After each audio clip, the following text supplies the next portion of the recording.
been so lucky, I've worked with some between, Sacha Baron Cohen and Mike Myers and Ben Stiller, and there's a ton of people that I admire that I feel like it would be greedy. We are done. I say when we're done. And I'm really excited to tell you that this movie has accomplished the impossible. It made me want to read a book. Oh, wow, wow. Okay, that's And good.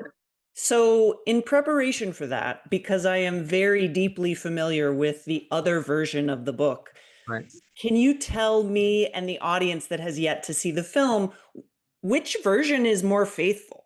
I think that Danny DeVito's version is more faithful to the book. I think that Tony McNamara, who wrote this before I was involved, did this adaptation, really was trying for something a little different, still using all the same relatable predicaments that anybody in a relationship could imagine. But he went to a little more of an emotional place with the characters, in the original, and I think in the book too, the war starts pretty early and just keeps escalating.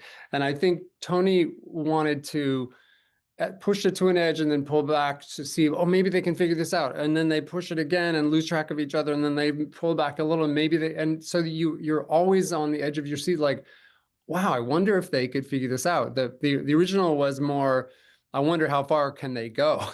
You are one of my favorite sort of ensemble, not only comedians, but I mean you've worked with so many great comedians. Let's go down this path as I get out of here. Do you have any other bucket list brilliant comedic performers that you want to work with still?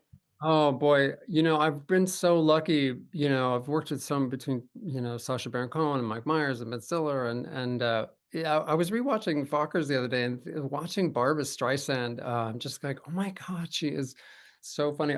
There's a ton of people that I admire that I always wanted to work with Paul Giamatti, who's not, necessarily known as just a comedian. Laura Linney, like there's a ton of other people that always wanted to work with. So it's a really good question. I feel like it would be greedy to to want more. I've had such a bounteous set of collaborations already. Right, right. Yeah, that's a great way to put it. Because actually, a note that I made was that this version makes the ending feel inevitable to the point where I'm like, oh, yeah, of course they want to kill each other. And then I'm like, did I say that? Yeah, exactly. And so I wondered if there was an element of this film that I mean, that ending and the way that I felt about it is specifically because the rest of the movie's so relatable. Oh, wow, wow. Now, is there a certain thing in the film, a plot point that you secretly really related to, even though it might make you feel kind of bad that you do?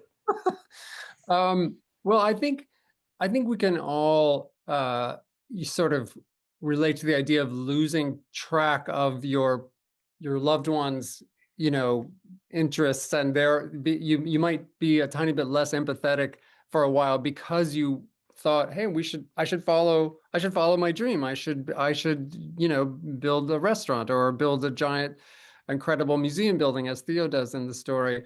What's that, Neil Young? Be careful about, if you follow all your dreams, you might get lost. Like that. Wow. That is a risk. And so I related with that balance. I guess the cliche is the work-life balance, but it's really the the love of yourself and your own, goals and objectives as compared to being willing to get out of yourself and think about somebody else's, life Yeah. and objectives. And Oh I my think, God, empathy. What? yeah, exactly. So I think that's what I hope people stop and consider at the end is like, wow, I wonder if we, even we should and shift our priorities or at least keep track of them so we don't get lost.